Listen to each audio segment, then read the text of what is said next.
नमस्कार। मैं रथिजीत आज फिर आपके लिए एक वीडियो लेकर आया हूँ।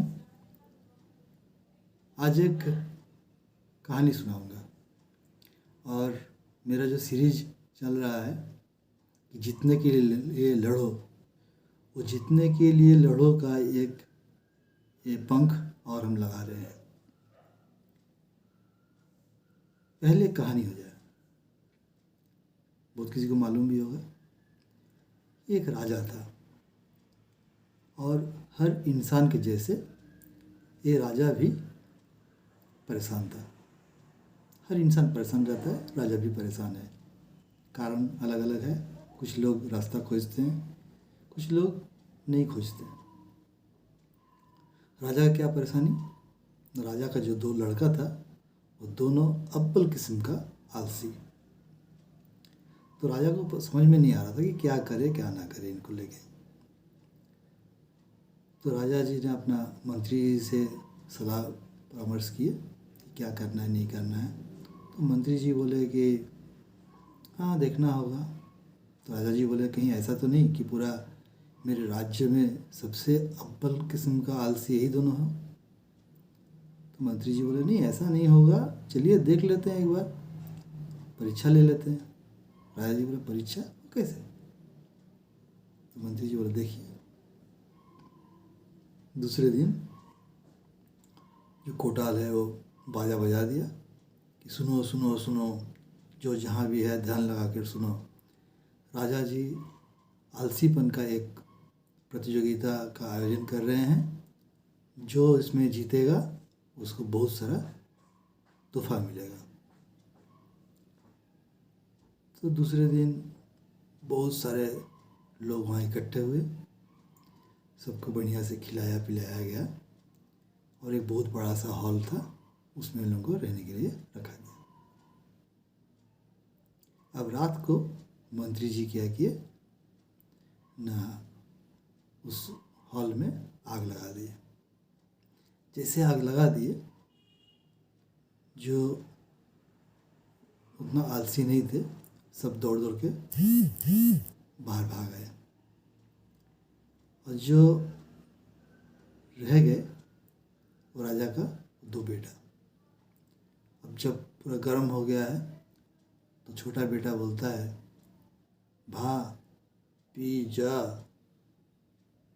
तो बड़ा बेटा बोलता है छोटा भाई को भा ले लो। आलसी है ना, पूरा बोलने के लिए भी उनको आलस लगता है। पी जा मतलब भैया पीठ जल रहा है। तो बड़े भैया बोलता है छोटे भैया को कि भाई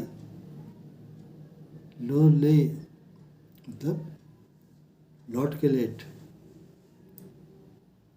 तो जब देखा गया कि अब तो इनका जान चला जाएगा तो इनको बाहर निकाला गया। तो ऐसा है कि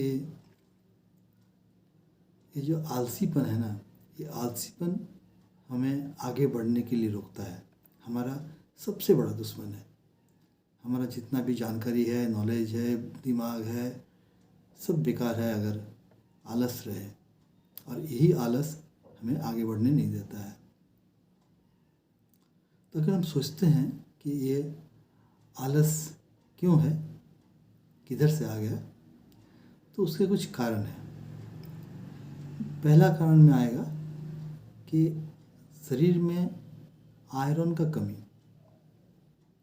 हमारा जो ऑक्सीजन है वो ऑक्सीजन क्या करेगा ना, आयरन को ले लेके अपना बॉडी का सेल में पहुंचाएगा और वहाँ जाके उसमें उनको से बॉडी का जो सेल है वहाँ उसको ताकत मिलेगा।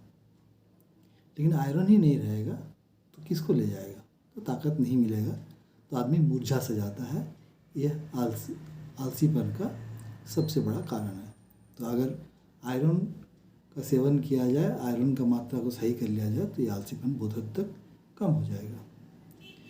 दूसरा है कि नींद पूरा नहीं होना, देर से जागना, देर तक जागना और लेट से उठना, इससे क्या होता है कि नींद पूरी नहीं हो पाता है।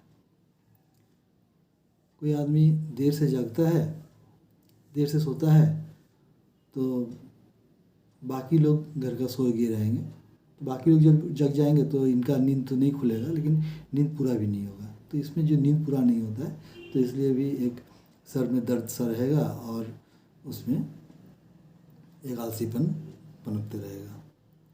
तीसरा में आएगा कि जब कोई दुश्चिंता में रहेगा कि कुछ प्रॉब्लम को लेकर सोच रहा है, सोचने से कुछ नहीं होता है, कुछ करना पड़ता है, लेकिन सोचने से जो नींद नहीं आएगा और स्ट्रेस्ड रहेगा आदमी, तो इसमें भी आलसीपन आता है।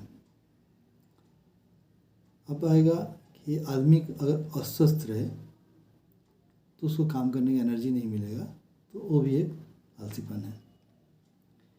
फिर है कि शरीर में अगर पानी का मात्रा घट जाए, पानी कम है शरीर में, तो भी आलसीपन आएगा, क्योंकि शरीर का जो भी काम है, जो भी हर रोज़ का उसका दिनचर्या है शरीर का, वो पूरा नहीं होगा अगर पानी का कमी होगा तो। फिर एक है कि एक उम्र में जब बॉडी हमारा बढ़ते रहता है, तो उस टाइम क्या होगा ना, बॉडी बढ़ रहा है लेकिन हम हैबिचुएटेड नहीं है अपना बड़ा बॉडी को ढोने के लिए, तो इसमें भी एक आलसीपन आएगा। जो बच्चे लोगों में हम लोग देखते हैं, बच्चे लोगों में हालांकि बहुत कुछ देखते हैं, आयरन का कमी भी देखते हैं, पढ़ाई को लेकर स्ट्रेस भी रहता है, लेट तक जाग जाता है, वीडियो गेम खेलता है, ठीक है, फिल्म देखते रहता है, बात करता है, बात सुनता है लोगों का, तो इसमें होता है। फिर पानी भी बहुत समय कम पीता है, प्यास लग रहा है लेकिन पिएगा नहीं, तो ये सब बच्चे लोगों में लोग बहुत पाते हैं, तो इसमें उसको आलसी देखते हैं। फिर देखते हैं कि कोई कोई है बहुत ज़्यादा एक्सरसाइज कर रहा है, एक्सरसाइज कर रहा है तो अपना बॉडी का एनर्जी लॉस हो गया, तो आगे उसको काम करने का इच्छा नहीं करेगा, तो आलसी लगेगा। और बहुत कोई है कि एक्सरसाइज नहीं करता है तो उनको भी आलस आता है, वो भी सोचता है कि काम नहीं करे, तो एक्सरसाइज नहीं करता है तो उसका बॉडी उसमें चालू नहीं होता है, फुर्ती नहीं रहता है। और एक है कि अगर उसको बुखार रहे या तबीयत खराब रहे तो भी एक आलसीपन रहेगा। आलसीपन का दो मुख्य कारण है, एक है शरीर संबंधी जो ये बताए, और एक है मन से, कि अगर हमें आत्मसम्मान में ठोस पहुंचता है, कहीं जाते हैं तो कोई हमारा मजाक उड़ाता है, कोई हमें साथ नहीं देता है, कोई उल्टा सीधा बोलता है, मेरे बात कोई मानता नहीं है, सुनता नहीं है, तो हम वहाँ जाना नहीं चाहते हैं, वहाँ कुछ काम करना नहीं चाहते, ये भी एक आलसीपन का कारण है।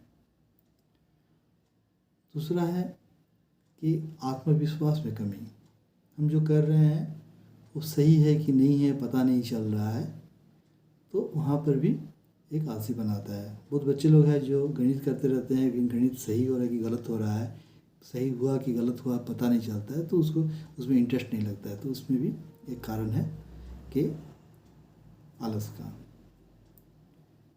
एक है दुखी रहना, दुखी है तो उसको काम करने का इच्छा नहीं करेगा, तो ये भी स्वाभाविक है, ये भी मन से है। और एक है कि अपना जो प्यारा चीज़ है वो अगर हमसे दूर हो जाता है तो भी काम करने का इच्छा नहीं करता है। ये सब कारण है आलसपन का। लेकिन आलसी या आलसपन जो है, क्या यही आदमी को बढ़ने नहीं देता है? ऐसा बोलना भी गलत है, क्योंकि अगर देखिएगा तो आइंस्टाइन अव्वल दर्जे का आलसी थे, न्यूटन आलसी थे, बैठे हुए रहते थे, बैठे थे बोल के ही ऊपर से सेव गिरा था, देखे और फिर सोचने लगे। ये देखिएगा तो कि आलसपन का ही एक नतीजा है कि लोग बैठे बैठे सोचते रहते हैं और एक एक रास्ता निकालते रहते हैं। पिकासो बहुत अच्छा चित्रकार थे, आलसी थे। मेंडेलीव रसायनविद, बहुत बड़ा आलसी। डार्विन आलसी थे। डार्विन को तो क्लास का पढ़ाई भी अच्छा नहीं लगता था। वो बीच क्लास में वो सो जाते थे, उठाने से उठते नहीं थे।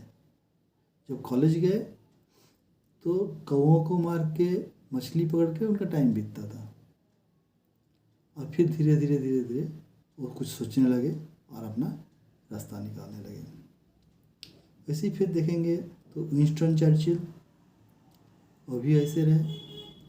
विंस्टन चर्चिल भी बहुत बड़ा आलसी रहे, जिनको खाली बैठे रहना और वो एक चेयर होता है ना झूलने वाला, वो चेयर में बैठना उनको पसंद था। वो चेयर में बैठ के अपना झूलते रहते थे।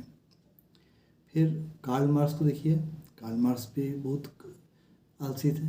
वो अपने माँ का जो पैसा था उसी के भरोसे रहते थे और कुछ ना कुछ वो सोचते रहते थे। लेकिन उनका जो सोचने का और कुछ ना कुछ लिखते थे, ये लिखना जो ऐसे हुआ वो पूरा दुनिया को बहुत सारा सीख दे के गए।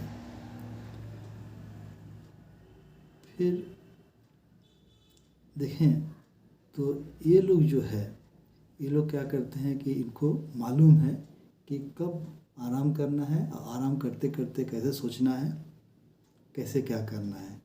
ये दौड़ में नहीं जाते, ये धीरे धीरे अपना सोचते हैं और निर्णय लेते हैं कि क्या करना है। जो भी निर्णय लेते हैं ठोस निर्णय लेते हैं। वो सबको एकदम ताज्जुब कर देता है कि ये क्या किया। अगर देखा जाए तो जो लोग आग का आविष्कार किया वो भी आलसी थे, ताकि उनको खाना पचाने के लिए या रात को देखने के लिए, चलने के लिए दिक्कत ना हो, इसके लिए उन्होंने आग का आविष्कार किए। जो लोग चक्का का आविष्कार किए, जो लोग गाड़ी का आविष्कार किए, सब आलसी थे। चलने में आलस है तो इन्होंने रास्ता ढूंढा कि कैसे हम लोग बिना चले कहीं से कहीं पहुंच जाएं। तो आलसपन जो है, आलसपन खराब नहीं है, आलसपन से भी है कुछ ना कुछ हम लोगों को मिलता है। लेकिन क्या है कि सही दिशा होना चाहिए कि कैसे आगे बढ़ना है और कैसा करना है। बिना कुछ किए कुछ नहीं मिलता है, और उठना है और काम शुरू करना है, इसके बिना कोई उपाय नहीं है। अगर हम और एक चीज़ देखें कि एक कहानी था ना कि एक आदमी रहता है और जब उनका उम्र हो जाता है तो वो अपना चारों बेटा को लेकर चिंतित हो जाते हैं कि मेरे गुजरने के बाद में ये बेटे लोग क्या करेंगे। तो उनका खेती का काम था, तो बेटा लोगों को बुलाया और बोला कि देखो हम तो जा रहे हैं, 2-4 दिन में गुजर ही जाएंगे, फिर आगे तुम्हारा कैसे चलेगा। तो मैंने कुछ जो है खजाना गाड़ के रखा हूँ अपना ज़मीन के अंदर में, लेकिन अभी बूढ़ा हो गया हूँ तो याद नहीं है, तुम लोग खोद कर निकाल लेना उसको और अपना खर्चा करना। उनके गुजरने के बाद में बेटा लोग खूब खोदा, चारों तरफ पे कुछ नहीं निकला। तो किसी ने बोला कि थोड़ा बीजा छिड़क दो, जो भी हुआ खोदा गया है तो हो जाएगा। तो बीजा छिड़का तो उसमें जो फसल हुआ वो फसल उनको अच्छा लगा, उनसे अच्छा आमदनी भी हो गया, तो ये उनको खजाना मिला। तो बाद में जो है गांव का मुखिया आता है और बोलता है कि आपको तो खजाना मिल गया, ये जो परिश्रम से इतना अच्छा कमाई हो सकता है, इतना अच्छा से आप रह सकते हो, यही तो खजाना है, यही तो ज्ञान था। तो इस हिसाब से हमारा आलसी से हम जीत सकते हैं। तो हम लोगों को क्या है कि हम लोग तो एक बार में कुछ नहीं कर पाएंगे कि एक बार में हम लोग आलस को हटा दें। धीरे धीरे हम लोगों को जीतना पड़ेगा, और ये जो शरीर है, शरीर पर हमें विजय पाना पड़ेगा, मन पर विजय पाना पड़ेगा और आगे बढ़ना है, कुछ करना है। बिना कुछ किए कुछ नहीं मिलता है, और अगर आप करेंगे, अगर ठान लेंगे कि कुछ करने के, तो कुछ कर लीजिएगा। तो आज का यहीं पर हम ख़त्म करेंगे। तो जीतने के लिए लड़ो में एक लड़ना है, लड़ाई शुरू करना है, और कोई कुछ दे या नहीं दे, परिश्रम करके खट के अपने बलबूते पे अपना जो वैल्यू है उस वैल्यू को बढ़ाना है। कुछ काम सीखना है, कुछ तरीका सीखना है, लगे रहना है। आज नहीं तो कल, कल नहीं तो परसों, परसों नहीं तो नरसों फल तो आएगा। हर परिश्रम का फल होता है और हर परिश्रम का फल मीठा होता है। चाहिए कि दिशा और दशा दोनों सही होना चाहिए। दिशा और दशा दोनों सही कैसे करेंगे हम आगे बताते रहेंगे। तो आप लोगों का अगर अच्छा लगे तो शेयर कर लीजिए, सब्सक्राइब कर लीजिए कि मेरा अगला वीडियो भी सही समय से आप देख पाएंगे। आज यहीं पर धन्यवाद।